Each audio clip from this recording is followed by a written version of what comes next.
আসসালামু আলাইকুম দর্শক, ইসরায়েল এবং ইরানের মধ্যকার যুদ্ধের দুটি গুরুত্বপূর্ণ সংবাদ। একটি হচ্ছে তেহরানের আকাশ সীমায় পূর্ণ নিয়ন্ত্রণ প্রতিষ্ঠার দাবি ইসরায়েলের, অন্যদিকে দেশবাসীকে ইসরায়েলের অপরাধমূলক আগ্রাসন মোকাবেলার আহ্বান ইরানের প্রেসিডেন্ট। একদম বিপরীতধর্মী, অর্থাৎ যেটি বলছে ইসরায়েল ভয়ঙ্করভাবে, যেটি অত্যন্ত দুশ্চিন্তার ব্যাপার, যে তেহরানের আকাশ সীমায় পূর্ণ নিয়ন্ত্রণ প্রতিষ্ঠার দাবি, আর অন্যদিকে আগ্রাসন মোকাবেলার আহ্বান। এবং তারা বলছে যে তারা যুদ্ধবিরতিতে যাবে না, তারা পর্যাপ্ত পরিমাণ শিক্ষা না দেওয়া পর্যন্ত ইরানের পক্ষ থেকে এই হামলা অব্যাহত রাখবে। দর্শক, এই খবর দুটি একটু বিশ্লেষণের অপেক্ষা রাখে। দুটি পরস্পর বিপরীতধর্মী খবর ইরান এবং ইসরায়েলের, সেই খবরগুলো বিশ্লেষণ করব। তবে তার আগে যারা এখনো ভয়েস বাংলা সাবস্ক্রাইব করেননি, অবশ্যই সাবস্ক্রাইব করবেন এবং লাইক, শেয়ার, কমেন্ট দিয়ে ভয়েস বাংলার সঙ্গেই থাকবেন। আসুন আমরা দেখি যে কি বলছে ইসরায়েল। বলছে যে ইরানের রাজধানী তেহরানের আকাশ সীমায় পূর্ণ নিয়ন্ত্রণ প্রতিষ্ঠার দাবি করেছে ইসরায়েলের প্রতিরক্ষা বাহিনী আইডিএফ। সোমবার এক সংবাদ সম্মেলনে আইডিএফ মুখপাত্র ব্রিগেডিয়ার জেনারেল এফি ডেফরিন এই দাবি করেন। টাইমস অফ ইসরায়েল এই খবর জানিয়েছে। আইডিএফ মুখপাত্র বলেন, আমরা তেহরানের উপর পূর্ণ বিমান নিয়ন্ত্রণ প্রতিষ্ঠা করেছি।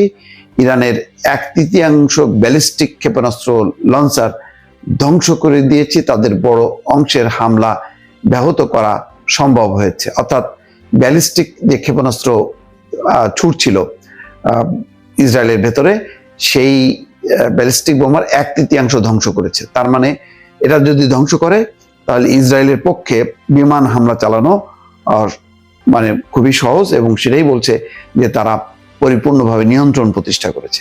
ডেফরিন জানান, রবিবার রাত এবং সোমবার ভোরে ইরান থেকে ইসরায়েলের দিকে দুটি ধাপে 65টি ব্যালিস্টিক ক্ষেপণাস্ত্র এবং ডজন খানেক ড্রোন ছোড়া হয়। এর বেশিরভাগই মাঝপথে ভূপাতিত হলেও 3টির আঘাতে 8 জন নিহত হয়। আইডিএফ মুখপাত্র বলেন, ইরান ওই রাতে এর দ্বিগুণ ক্ষেপণাস্ত্র নিক্ষেপের পরিকল্পনা করেছিল। তবে ইসরায়েলি বিমান বাহিনী আগেভাগেই ইরানের অভ্যন্তরে 20টি ক্ষেপণাস্ত্র লক্ষ্য করে হামলা চালায়, সেগুলো তখনও ছোড়া হয়নি। আইডিএফ আরো জানায়, প্রায় 50টি যুদ্ধ বিমান এবং ড্রোন একযোগে অভিযান চালিয়ে ইরানের ক্ষেপণাস্ত্র গুদাম, নিয়ন্ত্রণ কেন্দ্র এবং সেনাদের অবস্থান লক্ষ্য করে হামলা চালায়। এর মধ্যে অনেকগুলো নিশানা ছিল ইরানের ইস্পাহান শহরে।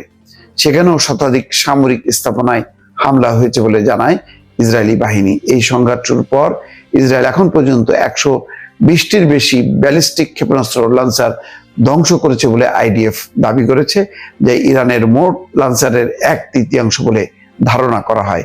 তবে এসব দাবির বিষয়ে এখনো ইরান কোনো আনুষ্ঠানিক প্রতিক্রিয়া জানায়নি। এগুলি এক ধরনের প্রচার, যাতে ইরানকে মানসিকভাবে দুর্বল করা যায়। তার কতটুকু সত্যতা আছে সেটা এখনো নিশ্চিত না। দর্শক, এদিকে ইসরায়েলি হামলার বিরুদ্ধে জাতীয় ঐক্যের ডাক দিয়েছেন ইরানের প্রেসিডেন্ট মাসুদ পেজেশকিয়ান।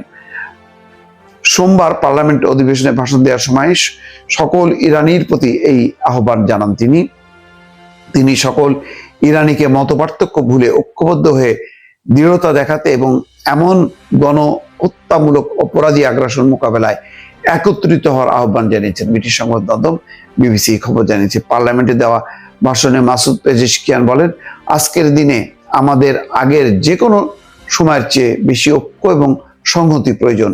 ইরানের সমস্ত জনগণকে হাতে হাত রেখে শক্তির সঙ্গে দাঁড়াতে হবে। এই আগ্রাসনের বিরুদ্ধে যত মতবিরোধ, জটিলতা কিংবা সমস্যায় থাকুক না কেন, আজকের দিনে সেগুলো এক পাশে রেখে ঐক্য এবং সংহতির শক্তি নিয়ে আমাদের গণহত্যামূলক অপরাধী আগ্রাসনের বিরুদ্ধে রুখে দাঁড়াতে হবে। তিনি বলেন, ইরান কূটনীতিকে একটি সুযোগ দিয়েছে এবং আলোচনা এবং সংলাপের পথ উন্মুক্ত রেখেছে। পেজেশকিয়ান বলেন, শত্রু হত্যা এবং সন্ত্রাসের মাধ্যমে ইরানের জনগণকে ধ্বংস করতে পারবে না। প্রতিটি লক্ষ্যভিত্তিক হামলার পর শত শত নতুন বীর সামনে আসবে, যারা পতাকা বহন করে পথ চালিয়ে যাবে। দর্শক, ইরানের প্রেসিডেন্টের এই আহ্বান। অন্যদিকে দুশ্চিন্তার খবর যে আকাশের নিয়ন্ত্রণ নিয়েছে ইরানের আকাশের ইসরায়েল। ফলে বোঝাই যাচ্ছে যে যুদ্ধের ভয়াবহতা আরো বাড়তে থাকবে। দর্শক, সেসব সংবাদ এবং আপডেট নিয়ে নিশ্চয়ই আপনাদের সামনে হাজির হব। ভালো থাকবেন। আল্লাহ হাফেজ।